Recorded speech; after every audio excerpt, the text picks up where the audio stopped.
So topical back with another video. I'm Strange Wayne. You read the title, Scan and Brass Tacks. I gave Hubie's Halloween 4.7 out of 10 wangs. Why? Why?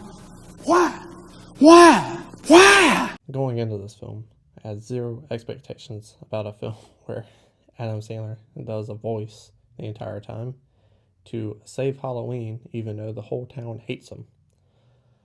So, having no expectations, I was kind of surprised.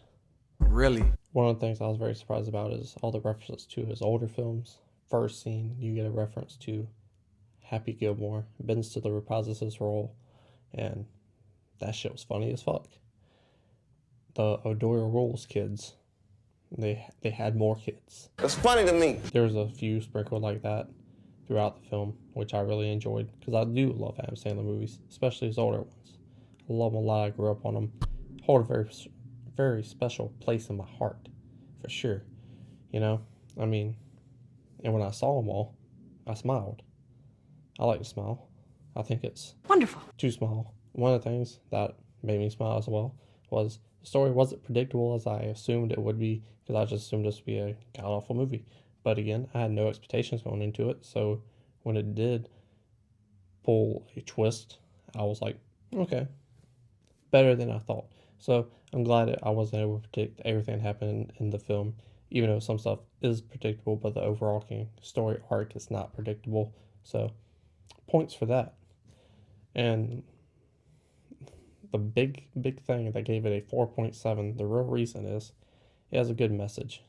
The movie sucks. like a prostitute. Oh, But it has an excellent message. And that's to be nice to people. I mean, it's very simple. It's very easy to do. It's very hard in times like these where everything pisses someone off. So it's very, very timely in that fashion. But just a message people need to be reminded of. And there's a lot of movies that do that. One that just came out, Want to Be My Neighbor, the Mr. Rogers film. So there's better movies out there that has this message. However, it's on Netflix and it's easy. Everyone can see this. Everyone can remember, hey, I should be a better person. And that's another thing I liked about the movie. It knew who its audience was for. The audience was for people like Mama Wang. My mom, she's gonna fucking love this. And will my film professor from college love this? oh hell no! Okay. Because, I mean, it's not very well directed. I mean, it's meh at best. The director, I don't know his name. I'm very unprofessional. But his name's on the screen right now. But he saw Halloween. He was like, I've seen Halloween. I'll direct this horror comedy. I won't go so far on the horror part, though. But, yeah, I mean, it just bad directing. Meh directing. Not very good, I guess you would say. Because the shots and the editing, they're fine. It gets the point across, but it doesn't hold any attention. And it's not scary at all. So you can't really call it a horror comedy when it's not scary. And if you call it a horror comedy, it's supposed to be funny. And besides the references to the old Adam Sandler films, this is not a funny movie.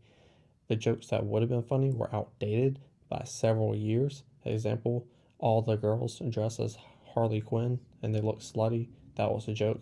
Oh, you're dressed Harley Quinn too? When did that costume and joke come out? That was a meme on Twitter 5 years ago.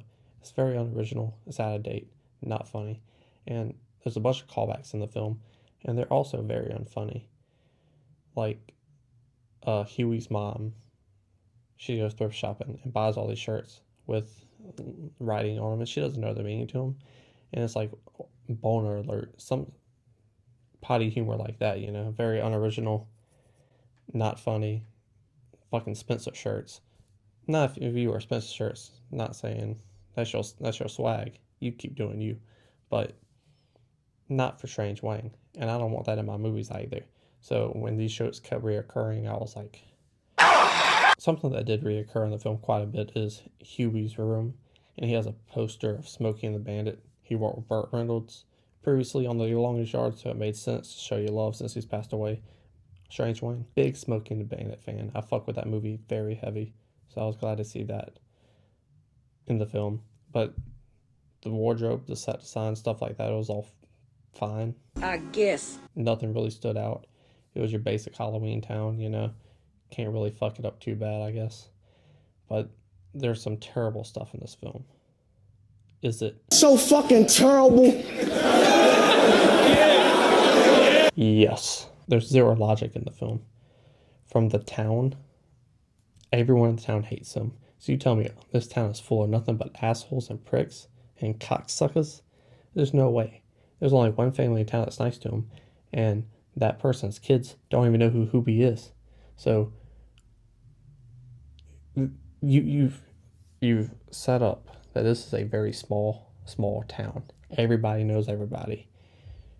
Especially Hubie, because they all call him Hubie. Bad joke. Again, potty humor. I don't know why Ray Liotta even said that. He could be in a lot better stuff, but it is what it is. So, the one person who knows Huey, who grew up with Huey, knows him very well. Her kids are like, Who's that? when you establish the whole town knows someone, they know, everyone knows him. So why are you going to go back and be like, I know him, but my kids don't. Doesn't make any sense. No logic to it. And is Hubie's favorite Halloween? I mean, favorite holiday is Halloween. But he gets scared at every single thing. And the whole point of Halloween, they trash his house and egg it and TP it and bully him and pick on him. And it doesn't make any sense why that's his favorite holiday. Don't even like holidays. It's simple. So it doesn't hold any weight to it because he doesn't get any joy out of it except for being a good person. But you can be a good person any day. So no logic, no weight to that. So bad writing. Again, more bad writing. The villains, they built up to nothing, to a bad joke, you know.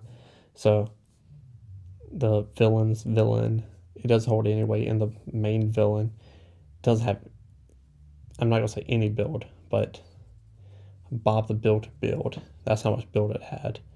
Very meager amount, you know. It was like a couple scenes of dialogue, and then it was like, when it happened, when it was leading up to, it was like, okay, this is the person. And then you look back, you're like, okay, that makes sense. But it wasn't built up like the other two. So they hoodwinked us on that, which is good. I appreciate that. It wasn't predictable because they hoodwinked us, so you got points there. And another thing I didn't like about the film was the story. The story is a piece of garbage. I didn't like the acting. Everyone, you got a lot of caliber actors in here. Adam Sandler included. His work in the 90s was incredible, and his dramas from today, fucking incredible stuff. Uncut Gems, one of the best films of last year. Clearly, no debate. Everyone, they just showed up. They phoned it in. They didn't give a fuck. They're hanging out with their friends, getting paid a lot of fucking dough. So Adam Sandler, he hustles us again. He makes a bad movie. He gets paid a lot of money to hang out with his friends. So It is what it is. I give Hubie's Halloween a 4.7 out of 10 wings. Tell me what you thought about the film down in the comment section below. Scroll back up, hit a like button, share the video, and subscribe.